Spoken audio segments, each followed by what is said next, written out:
What's up, everybody? Hope you all had a great day. Getting into this episode of YNR. Listen, I admire the fact that Tucker puts on a good poker face because he did. He had a very good poker face, but he knew deep down, and Phyllis knew she had him by the balls. She had him, and he know it. But I love the fact that he didn't want to show it. He didn't want to show her that she was now in control, even though she knew she's now in control.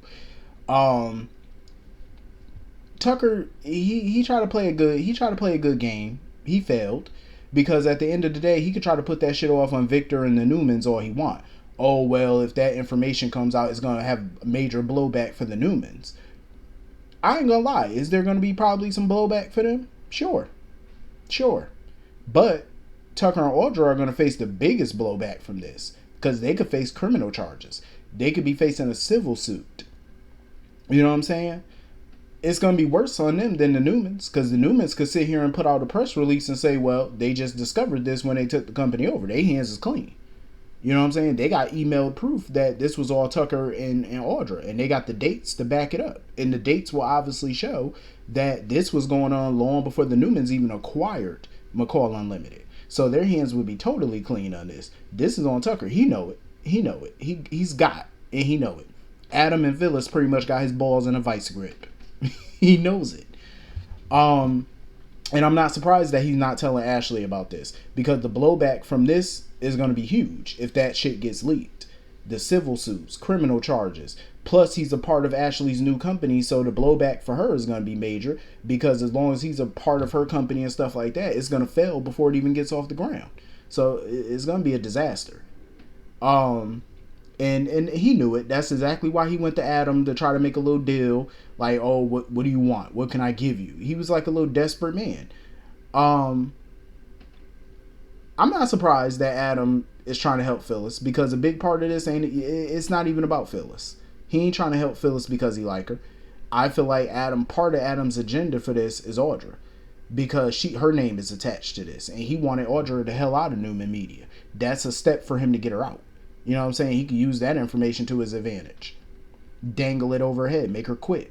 Or show it to Victor or somebody and prove that she's a liability to the company and get her fired. Because think about it, if that information goes public, there's no way the Newmans are going to be able to keep Audra as Newman Media CEO. She'll be out on her ass in a drop of a hat. So everything's coming up roses for Adam and Phyllis at the moment. But as far as Tucker go and this Carson nonsense, but you know what? I know I seen on social media that Daniel was getting a lot of flack because everybody was like, how the hell you going to let your mama go to prison? In my honest opinion, Phyllis did all this to herself. That's why I feel like, should she take some responsibility? Yeah. But should she, if I was her, I'd restructure Christine's deal. I wouldn't take no murder plea because what happened with Stark wasn't murder. It was clear self-defense. So I wouldn't take a murder beef. But I would get that charge dropped. If I was her, I would tell Christine, listen, I'll cop to everything else. I'll plead guilty to everything else if you take murder off the table. Take murder off the table, I plead guilty to everything else. Summer gets to go free.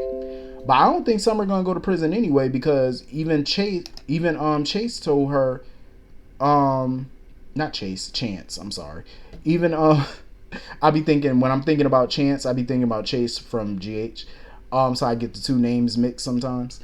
But even Chance told her that the case against Summer was flimsy at best. Like she was gonna walk. Chances are, she might not even go to prison. I don't think Phyllis is gonna go to prison either, because that heifer gonna find a way out of this. But yeah, I mean, I'm not mad at Daniel for feeling the way he felt. He's sick and tired of Phyllis's bullshit. Every time he turned around, Phyllis got herself into some more drama, and she drags her kids into the drama. So I don't blame him. He feels like he's in that protective big brother mode. Because Phyllis wants to sit here and put all her eggs in the Carson Tucker Adam basket, and that can go either way because each one of them are a damn wild card. And yet she thinks that, okay, well, if I align myself with them and do what they want or get some leverage, I can get out this mess. That's a hell of a gamble to take. Because again, each one of them are wild cards. They're all loose cannons in their own way. So, you You never know when Tucker's gonna pull the rug out from under her and get that leverage persona non grata. So you know what I mean. I don't know if I would hedge my bets on that. But she gonna come out of this on top, and I'm pretty sure Summer's gonna find a way to get out of it. I honestly feel like Daniel just need to stay out of it. If I was him, I'd stay out. I wouldn't get involved in that nonsense because both of them are grown. Summer knew exactly what she was doing. She was trying to protect her mother. She knew it was against the law. She still chose to do it. So let them figure out a way to get themselves out of this mess if they can. I wouldn't get further into this. I really wouldn't. And if I was Lily, I would stay the hell out of it too, because I could see her mind over there burning, thinking of ideas or whatever to protect Summer. Well, hopefully she got a good one. She looked like she might have something. So anyway, moving on from that, I definitely feel like Adam he definitely struck a nerve with Sharon today, because she the one that kept pushing him to open up about what's bothering him, but she didn't like it when he turned that shit around on her and her relationship with Nick, because the way she got so upset, it's obviously some truth to it, that she still got feelings for Nick. Nick obviously still got feelings for her. But I get where Sharon coming from. At the end of the day, she not about to be played by Adam. And even if Adam say, oh, I respect you too much to play you or to manipulate you, we all know that shit is a tactic from him. Because he can't help it. It's obvious as day what he trying to do. If he could get Nick back over to Sharon, Sally would be free. He is not slick. I'm like, sir, leave that woman alone. Like, he need to focus on other things other than Sally at this point. But I'm glad that they focusing on finding some office space away from Newman. I think that's smart. We need some more people in these offices, because I am so sick and tired of watching everybody work from Crimson Lights and work from society and work from the athletic club and work from home. It's like, how y'all corporate folk got offices that y'all don't use ever? It's like, get your ass in the office. Like, I miss when people used to be in the boardrooms. Because, I mean, I can understand working from home one episode out of, you know what I mean, here and there. But every episode, they working out of a restaurant, a bar, or home. It's ridiculous. Get into a damn office in a power suit. So, yeah, I'm glad that they trying to get up out of Newman Tower. And I don't even blame Sharon for, like, trying to put Phyllis on notice. At the end of the day, Phyllis is still being, in the middle of a trial coming up. She got charges against her. I don't blame Sharon for feeling, a little sketchy about having her employed with them, because if she don't find a way to get out these charges, shit, you're not going to be employed with them. So I don't blame Sharon for being skeptical about Phyllis working with them. I think it's going to be quite interesting. Phyllis, Adam, Sharon, Nick, all under one roof, under one company. That's going to be a hot mess. It's going to be an entertaining hot mess. So anyway, Ashley knows she lying her ass off. Sitting there talking about, oh, you questioning my integrity? Hell yeah, she questioning your integrity. I don't blame Abby for being cautious of Ashley, as she should be. Ashley is not going to drop her vendetta. She not going to drop it. She just sitting there trying to placate Abby. That's all it is. Like, oh, I apologize. Oh, I want to make it right. Oh, get Jack to come to my wedding. It's all a farce. It's all a farce. She ain't doing nothing but playing the long con, and she doing that shit on her own child. Ashley ain't shit. I kind of like villainous Ashley. I kind of do. I think her obsession with Diane is a little weird. Where Diane and her brother and stuff like that. I think it's a bit weird. But I like her in villainous mode. I just think that she needs to point that shit to somebody else. Because her obsession with Diane is getting very old. It's like, come up with something new. My goodness, like, this obsession where it's like you would have thought Jack was her ex or something that she was trying to get back, with the way she obsessed with their relationship. And I don't think Tucker gonna keep playing this little game for too much longer, like, because it definitely seems like she's not all that interested in marrying him for real. It just seems like she only interested in marrying him to piss off Jack and to one up him. That's all it seems to me, because she ain't even trying to make no wedding plans, and it's obvious.